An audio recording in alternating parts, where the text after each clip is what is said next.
Good afternoon, welcome to the UK Column Live. It's the 26th of February 2013, it's just gone 1 o'clock. Myself, Brian Garish and Mike Robinson are here in Plymouth as always with today's daily news. Afternoon, Brian. Good afternoon, welcome to UK Column Live. I hope it's going to be technically perfect today. We'll see what happens. We had a few problems yesterday, but thank you for bearing with us. The weather, I suppose the weather. Well, it's very cold here in Plymouth. It's overcast. I think there's still a northeasterly wind. Temperature's about 3.5 degrees. And most of the dog walkers are very happy because they're saying it's dry. So that's good news, isn't it, really? Good news.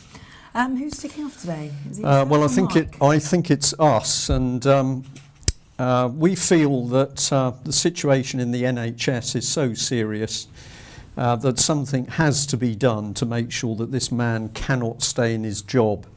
Here we have him, Sir David Nicholson, head of the NHS, presided, and ultimately he has the responsibility, presided over, we can't even call it a shambles because we're talking about the deaths of large numbers of people, 1,200 people in Staff's hospital alone. And that is only the tip of the iceberg. But here is this man who simply says, well, I'm not leaving. Yeah. Now we think that basically this man should leave, and we think it's so important we're going to stay on the case until he leaves. But isn't it incredible that this man, arrogant as he is obviously being protected by the government and David Cameron, and he can stay in his post. If we look at some of the comments here from this article, they're very, very telling.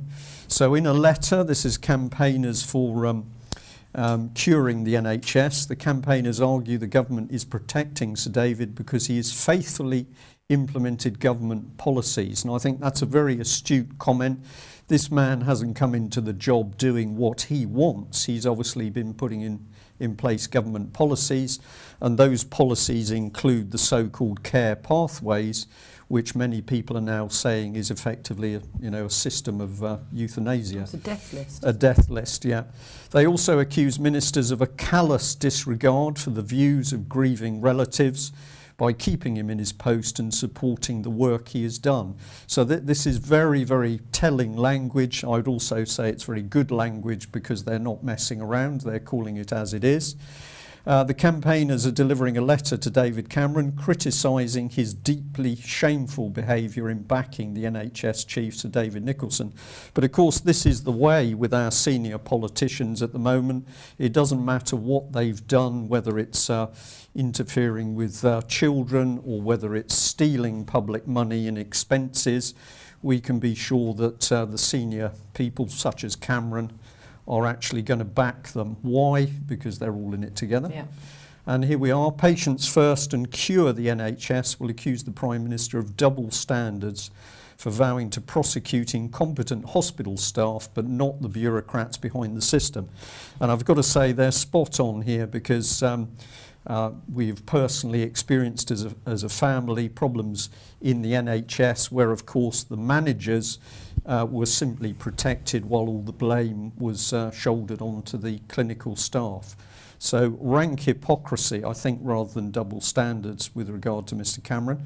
But what's interesting in the Mail article is that they've dug in a bit deeper, and there was this highlighted paragraph which is saying let's have a look at some of the directors who ultimately can sack this man, and they've picked up 7 what they call outside experts.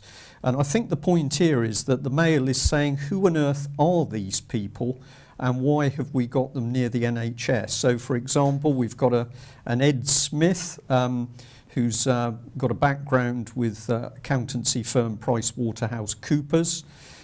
We've got a charity. We've got a director of legal services at John Lewis. Well, that's pretty encouraging. We've got a chief executive of London Borough of Camden, who's also on the board of the UK Statistics Authority. Well, we wouldn't like to think that statistics in the NHS were being favourably massaged.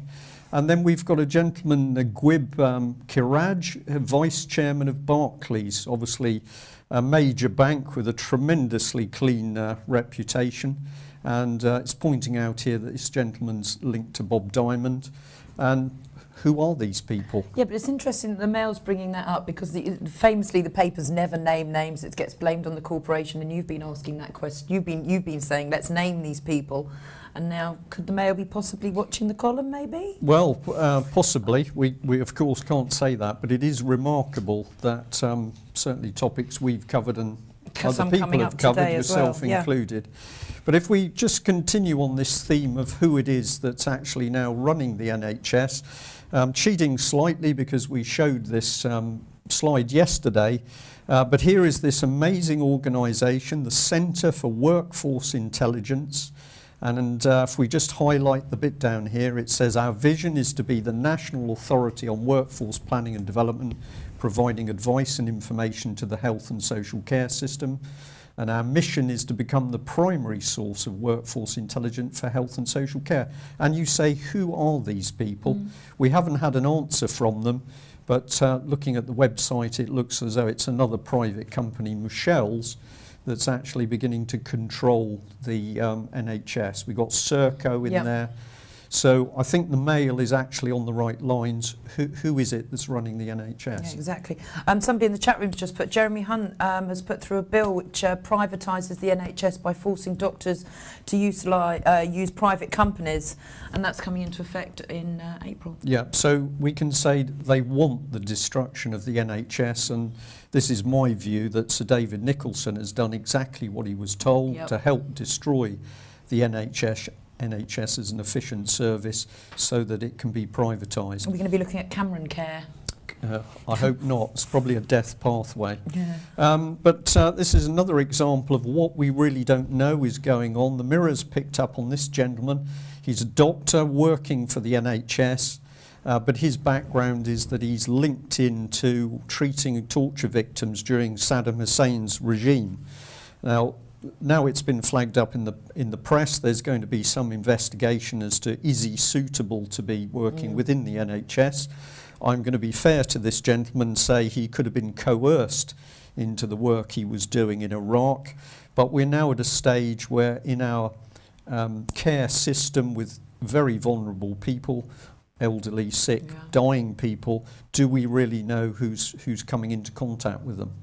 Well, here he is, the man responsible, and we support David Cameron and his Saul Alinsky policy, because Saul Alinsky says, make it personal, don't talk in terms of organisations. So who is the man ultimately to blame for protecting Sir David Nicholson? It's Cameron. Chairman Cameron. Chairman Cameron. And we can reinforce this a bit because Chairman Cameron has been vowing to get tough on foreigners. He's also vowing to get tough over Nick Clegg. That's the broken pledge. I don't know whether that was a pledge of honesty or it was something to do with mansion taxes. But David Cameron is going to reward Anne Widdecombe. So never mind the failing NHS, the economy falling apart, the fact that people can't feed themselves or we can't train our youngsters. Anne Widdecombe is going to be rewarded. I'm not quite sure what for. And of course, Mr. Cameron's recently been to India. And I think you've got a few comments here, Mike. This is a gentleman called Bhaskar Menon. He worked for the United Nations for quite a long time, and he's written a blog post, if we look at the next one, called A Reality Check for David Cameron's India Quest. And it begins, Prime Minister David Cameron of Britain began his 3-day visit to India by invoking the huge ties between the two countries of history, language, culture and business. And then he goes on to pretty much decimate Britain's record in India, and I just wanted to read a couple of paragraphs out of this because, and I recommend everybody reads the whole article. It is fantastic article, in my opinion. It says, there is no honest British, this is just an example, there is no honest British account of the cold-blooded manipulation of communal violence that led to partition, the killing of well over 1 million people and the biggest migration in history, as 14 million people were forced from their ancestral lands. And another example, where Britain does not maintain operational control of drug trafficking, as in Latin America, it provides money laundering facilities. Last year, American authorities slapped a $1.98 billion fine on HSBC, Britain's largest bank, after investigators discovered that it had been laundering billions of dollars of Mexican drug money into the United States. He goes on to say that HSBC's primary source of profit since traffickers established the company during Britain's 19th century opium wars to force the drug into China. And then he goes on to say, for example, Britain should stop whitewashing its colonial record and consider the grim reality that its empire was the bloodiest construct of power the world has ever seen. In Africa, Asia and the Americas, no nation has been as oppressive as other races. Britain was by far the leading slave trader out of Africa and transporter of indentured labour out of Asia. It has killed with famine, sword and fire more people than Genghis Khan, Attila the Hun, Hitler or Stalin. In the defence of its imperial interests, it has precipitated 2 world wars and is now presiding over the empire of crime that drains the poorest countries of their hard-earned wealth. During the days of empire and now, treachery has been a staple in Britain's international relations. Yeah. He's not mincing his words, and I couldn't agree more. Well, there'll be there'll be a few viewers and listeners out there twitching, of course, at blame being put on Britain. But the underlying point here is what we're really looking at is this corrupt banking and trading cartel behind the British Empire. We've only got to think about the Opium Wars to know what these people were capable of. And of course, we're now seeing the same system being advanced in 2013, we'll say 2008, 9, 10, through Iraq, through Afghanistan, through Libya, with Iran in the sights at the moment. Yeah, I mean, I wouldn't say that they were behind I'd say they were the British Empire, and they still are the British Empire, because it's the financial banking cartels that have been behind a lot from the beginning. Yep. Yeah. So research, if you're feeling unhappy with that, have a look into the books and get online, and you will start to read what these cartels have really been up to. They don't care about people. Our government doesn't care about people. And the Express here had an article on yet another soldier. Cruikshank, yes. Ex-Lance Corporal. And the story is another one of the facts that we've got servicemen. This young gentleman had served 2 tours in Iraq. He'd also been for a tour in Afghanistan. So military people putting their lives on the line, and when they come back, of course, they're treated like dirt. And the Express article is saying that nobody's too sure how many ex-servicemen are effectively rough or virtually on the streets, living rough or virtually on the streets in Scotland, but the estimate is 5,000. And we know from other ex-forces people in the London area that it applies to thousands south of the border. But of course, David Cameron, William Hague simply do not care because they regard the military as useful idiots to do their bidding overseas. If we want to do something about it, we've got to start supporting people like Lance Corporal Cruikshank, and we've got to start dealing with the politicians. Yeah, and not supporting the illegal wars, though. And not supporting the illegal wars, absolutely. Well, of course, the BBC is a key culprit in helping the government do its dirty work. But there's been a court case in the last few days, which is extremely interesting. Yes, it is, and people in the chat box are asking where we're going to cover it, and here it is. Tony Rook was at Horsham Magistrates Court yesterday. He represented himself. He told the inspector when they knocked on his door back in May of last year that he wouldn't be paying his licence fee due to the fact the BBC claimed World Trade Centre 7 fell in 20 minutes before it did. But the judge at that court, District Judge Stephen Nichols, said this is not a public inquiry into into 9/11. This is an offence under the Section 363 of the Communications Act. What was interesting is when sentencing, Judge Nichols said Mr Rourke puts the basis of his defence under Section 15 of the Terrorism Act, effectively asking the court to find the BBC as a terrorist organisation, and that if he continues to pay them, he himself is committing a criminal offence. I've explained to Mr Rourke, even if I were to accept his evidence, I would be unable to find a defence. And Mr Rourke said he was pleased with the outcome, all things considered, and I believe he was charged fined £200. So we've got a slide here of Jane Stanley, of the BBC correspondent at the time. What's interesting is that the Daily Mail talked around the story, but it didn't come to the substance. And of course, this is what makes this court case a complete nonsense. So the reality is that the BBC reported live that World Trade Center 7, the building you can see arrowed, fell 20 minutes before it actually did. So either the BBC was prophesying or there was some propaganda scam that the BBC was helping to promote. Mike? Yeah, just to clarify, the £200 was for court costs. It wasn't a fine, so he was given a conditional discharge. But the £200 was cost. Yeah, the £200 was cost. And of course, this wasn't in front of a jury. Had it been in front of a jury, then some simple questions could have been asked, such as how was it possible for the BBC to report the World Trade Center 7 collapsed 20 minutes before it did? It was still standing and visible. Mr Rourke had some supporters. He had about 100 supporters who were quiet. Only 40 could get into the gallery, but they were quiet. But the court still felt the need to call for backup from Sussex Police, to have officers standing at the door of the courtroom and several more outside. So we can see the government terribly frightened about one person getting into court to ask some serious questions.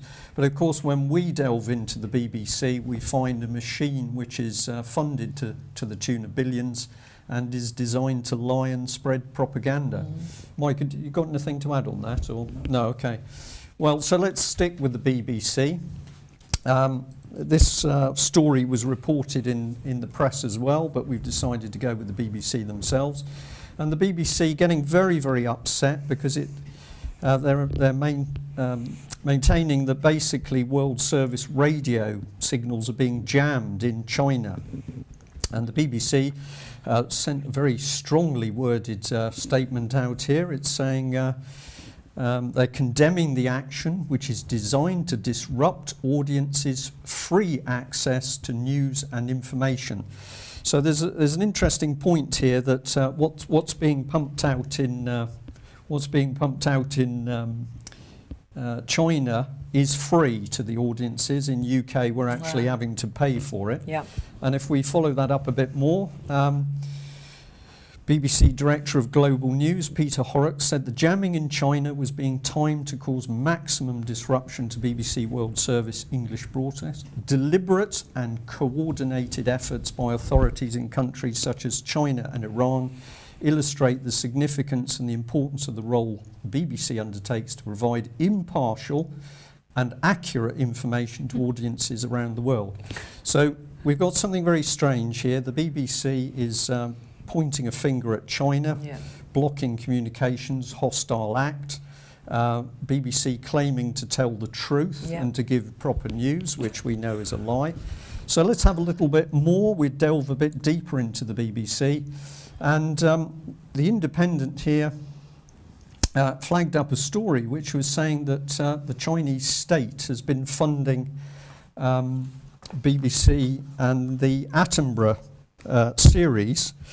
It says David Attenborough and the BBC's acclaimed Natural History Unit are the stars of the Wildlife Spectacular, but China Central Television, CCTV, very interesting acronym, emerged as the late co-production partner and has become a key player in the global market for factual television blockbusters. So here we've got the Chinese funding Attenborough's series. Of course, we reported a little while ago on Attenborough and the idea that people were locusts that needed to be removed from the planet. Chinese have been pretty good at that. But let's have a little look at something else here, because here we've got the Mirror.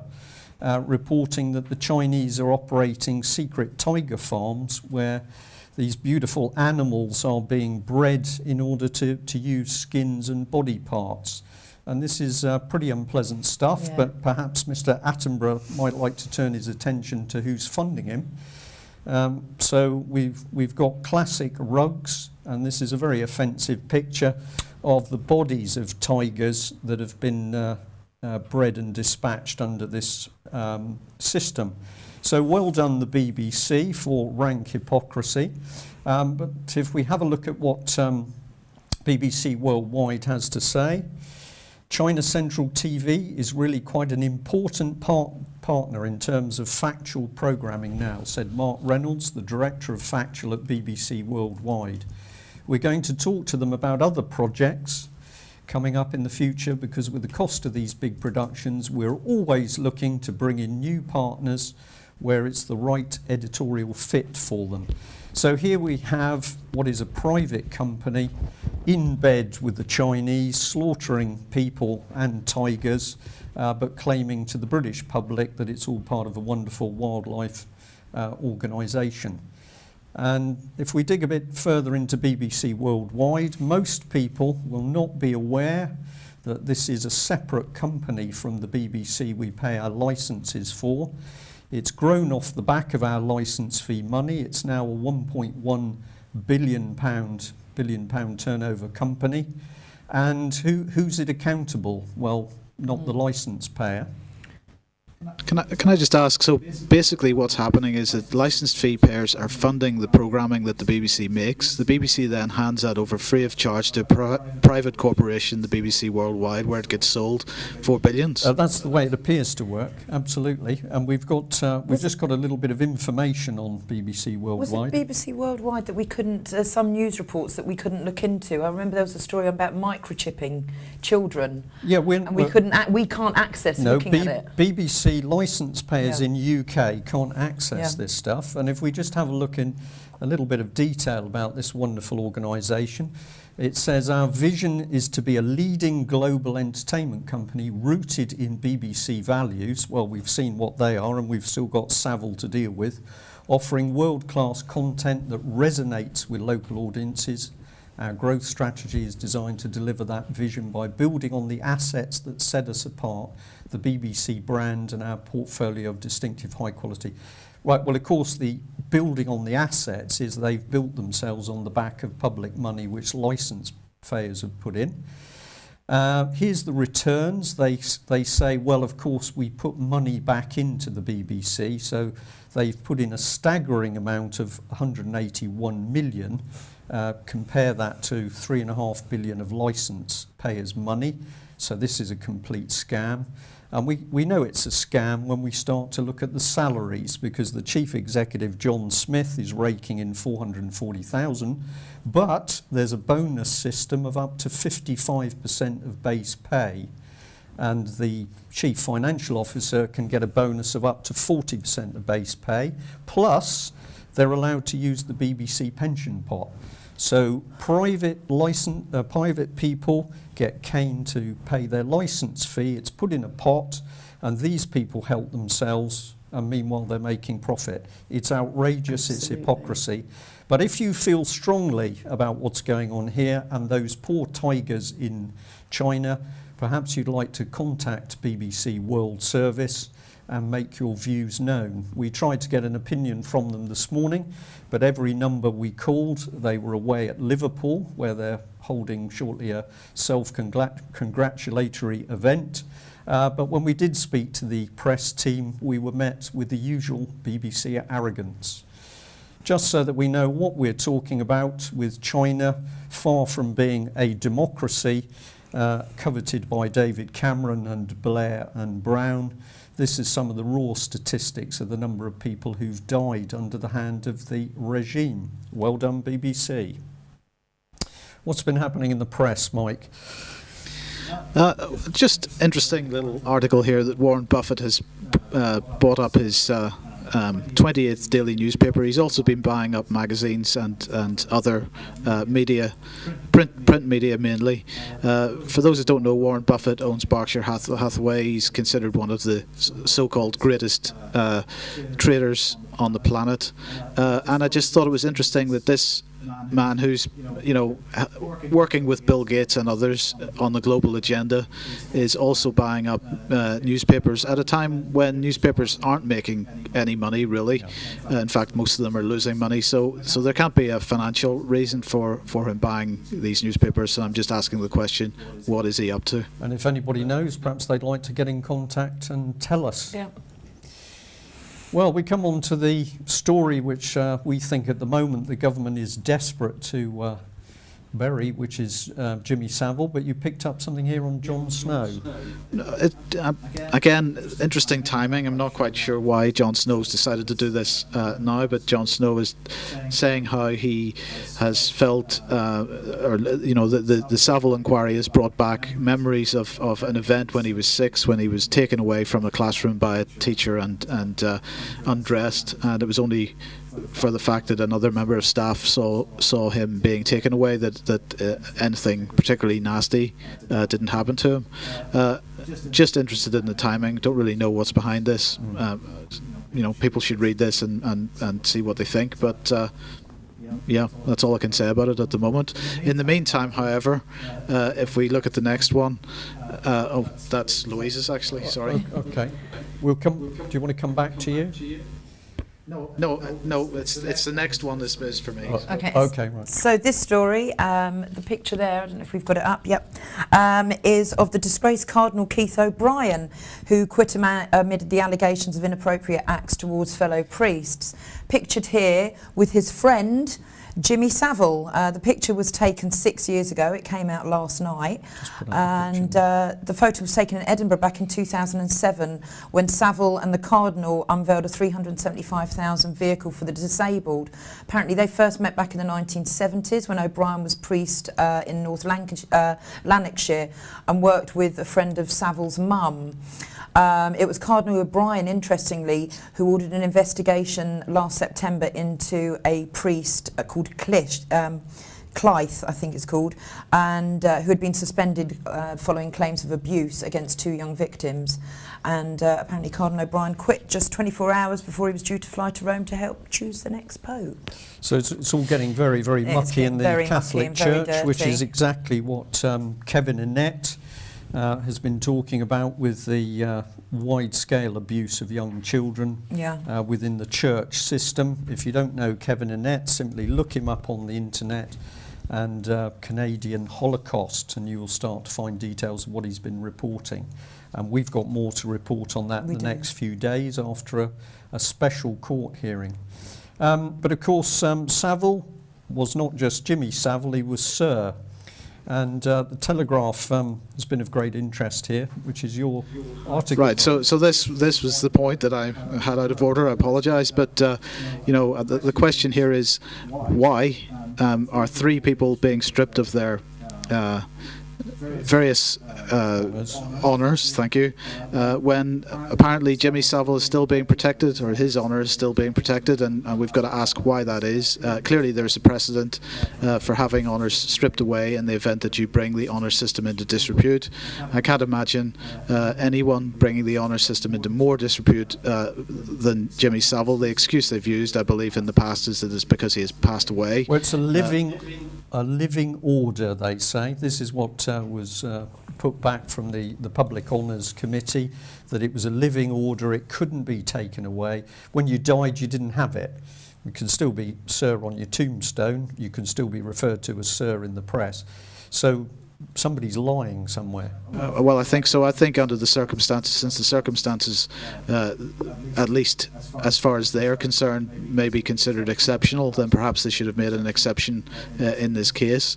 But it seems to me that when they're quite happy to strip honours away from people that are still alive, they should be prepared to do it for people that are dead as well under these kind of circumstances. Yeah, and we can delve into this one a bit more. This is one of the articles from the latest UK column, so if you haven't got it, get in contact with us, and we've still got some copies. But what we pointed out here is that people had been asking for the name of those or the individual that nominated Jimmy Savile for his knighthood. And my goodness, a complete wall of silence. So the Public Honours Committee don't want to say. They slope-shouldered and pointed the individual in the direction of the Cabinet Office. And the Cabinet Office don't want to say either. In fact, one of their people was either misinformed or deliberately lying by saying that a key person was away from the Cabinet Office Honours section on leave, which was clearly not the case. So all of a sudden, nobody wants to own up for who actually proposed this person. So it's a public honour that's awarded, but we, the public, are not allowed to know who it was. And we've said in the article, could it be that the person or persons that proposed Savile might be a little bit too close to the fire? We wait and see. Somebody who's been well identified in the press, the picture doesn't actually show George Osborne with an arrow in him, as you'll see, but the Mirror's been very astute on saying, well, we're all looking at the moment about what's happening with Clegg, but of course George Osborne is presiding over the absolute collapse of the UK economy. Do you want to add anything on that one, Mike?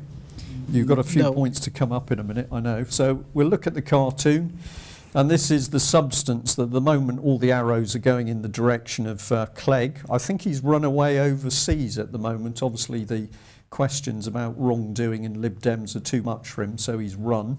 But the point the Mirror is making that meanwhile we've got a Chancellor who they absolutely slate in the article, who is wrecking the country. Stay on target, I think, is the message. Definitely. More practice with the bow, whoever's firing the arrows. So here we go. What are the banks up to then, Mike?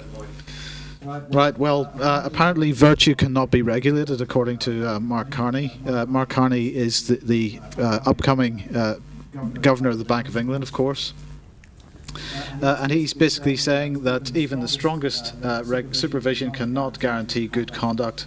Essential will be the rediscovery of core values, and ultimately this is the question of individual responsibility. So I just want to read that little bit again. Even the strongest supervision cannot guarantee good conduct. Now, if ever there was a reason to split the banks up, that statement explains it. So even Mark Carney, who's a central banker, recognises that regulation, particularly around this ring fence idea, where banks are basically looking at, trying to, how do I put this? They are basically making sure that they stay within the rules. Yeah. Carney doesn't believe that they can, so let's just split them up. Anyway, if we go on to the next one, so LIBOR is to be taken away from the banks, about time. The British Banking Association has voted to formally transfer control of LIBOR away from the banks, and they're now really basically recruiting a new organisation to look after LIBOR. So that might be a reasonable place to start, but that's not the be-all and end-all of it. We need to get these banks split up. Okay, what have we got here? Banks warning the government. Yeah, a couple of people sent me this in an email. One person saying, is this going to happen globally? Well, this seems to be exactly what's happening, because, of course, Britain started this scandal off, where Cameron decided to raid inactive bank accounts in Britain, what was it, about a year and a half ago, in order to finance a big society bank. And now we see that the Australian government has decided that was a really spectacularly good idea, and so they're going to do exactly the same. The new law comes into effect in May in Australia, and basically anybody that has money sitting in a bank account which is apparently inactive is just going to have it stolen by the government. And this is where we see the government hand in hand with the fraudulent international banks. There is no division. Indeed. Yeah. What about Italy? Well, yesterday we did mention that the stock markets were waiting for what was going to happen with the Italian election. At the end of everything, it turned out that it was an absolute stalemate, and as a result, the stock markets absolutely got hammered this morning, so the FTSE was down 1.5% today. This was absolutely predictable that if the Italian result didn't go the way that the markets wanted, that there would be massive money flows back out of the stock market. It demonstrates yet again that the stock market is founded on nothing but sentiment. It's not founded on the value of the companies that are floated on the stock market at the moment. It's just based on people's hopes that everything will turn out all right in the end. Everything won't turn out all right in the end until people like George Osborne start behaving like real human beings and stop the treason. Yeah, unlikely, I think. You've got a quick one here on voting for UKIP in the Eastleigh by-election.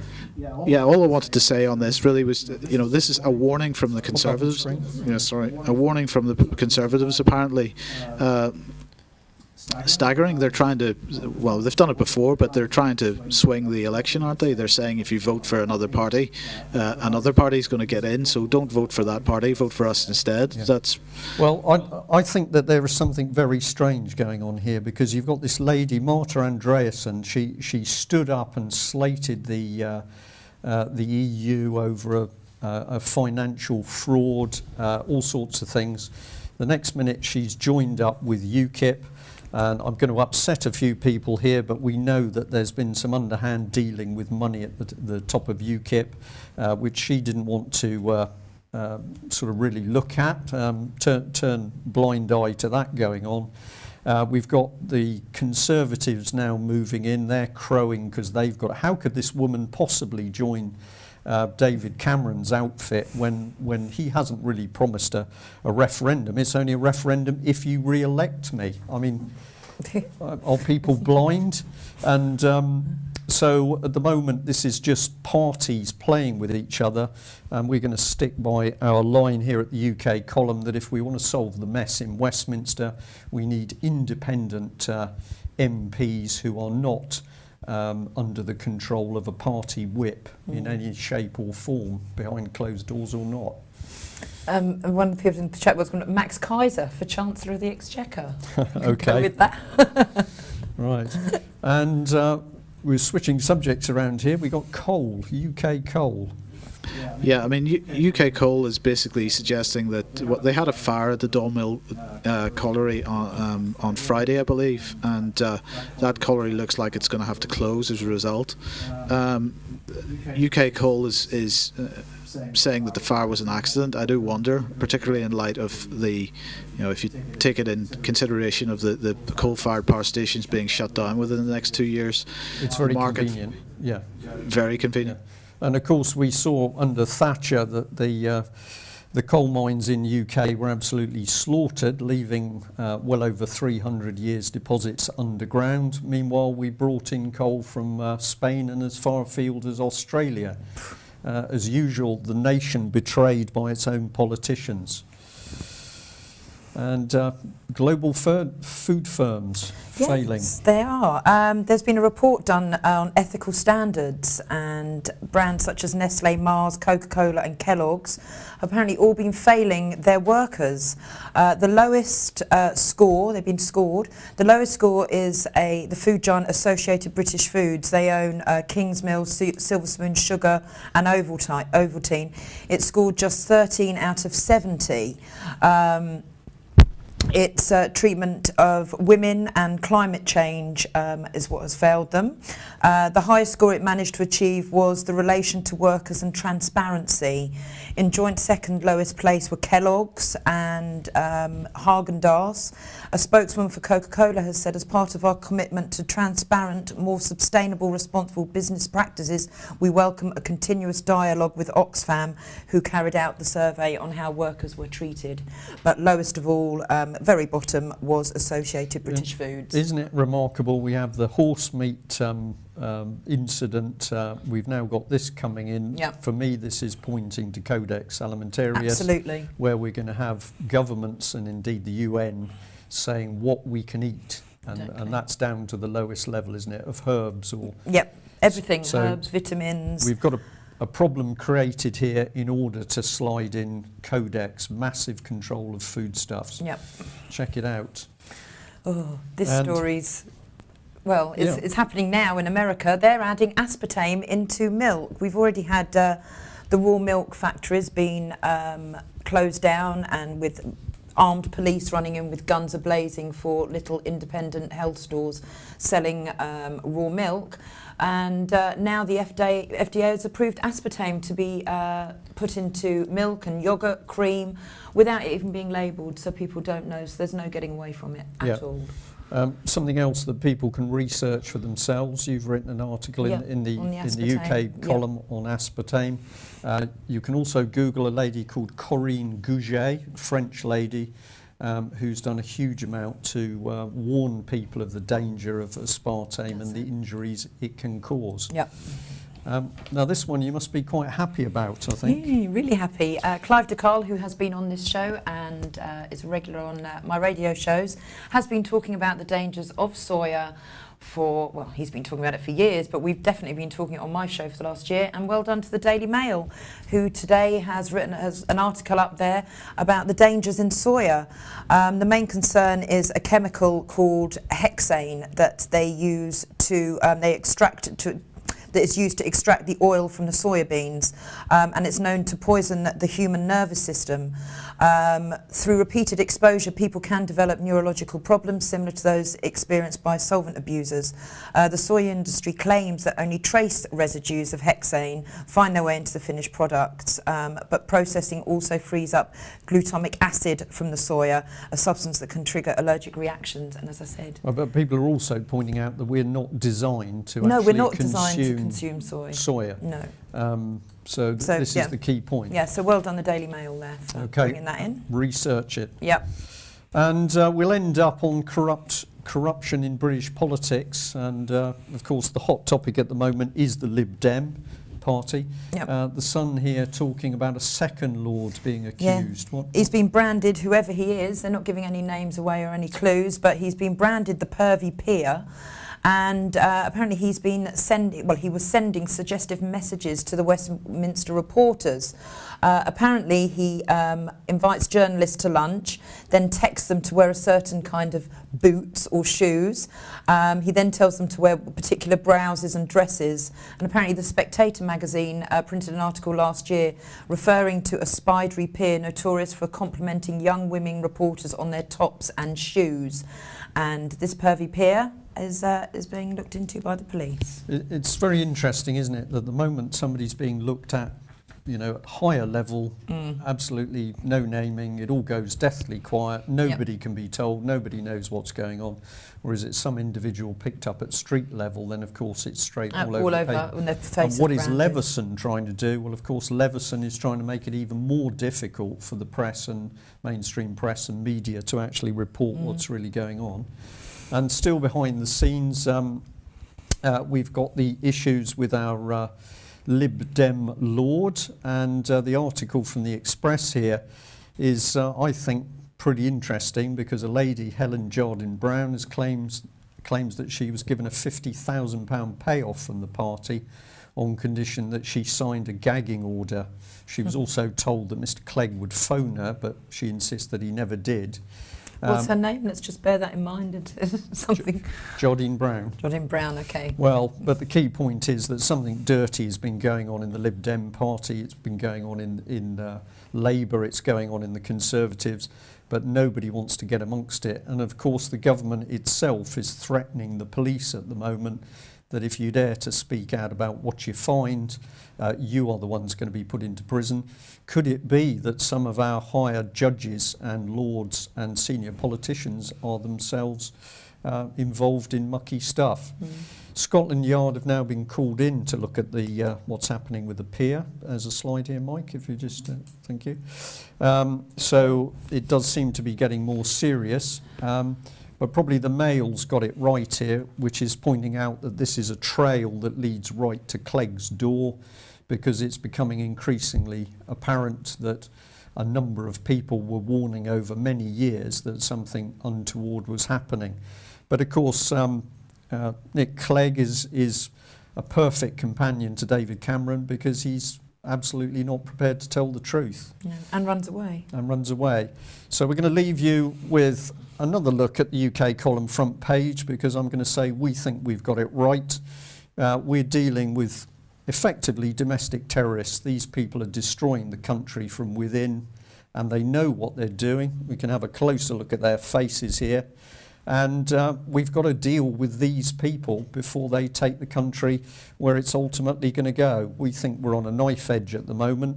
It's either the good people on the left who are going to create democracy properly, or the banks, the bent propaganda machine and the quangos and big society are going to take us into corporate fascism. It's not enough to watch this programme. We're going to say to you, if you want to stop it, you've got to do things. We know there are many good people out there who are now starting to fight back. We need millions more, so tell a friend. Yeah, tell a friend, subscribe to the UK column. We're hoping to get out and to do some more documentaries soon. And yeah, if you're liking what we're doing, please tell your friends and subscribe. Thanks for joining us. Thank you.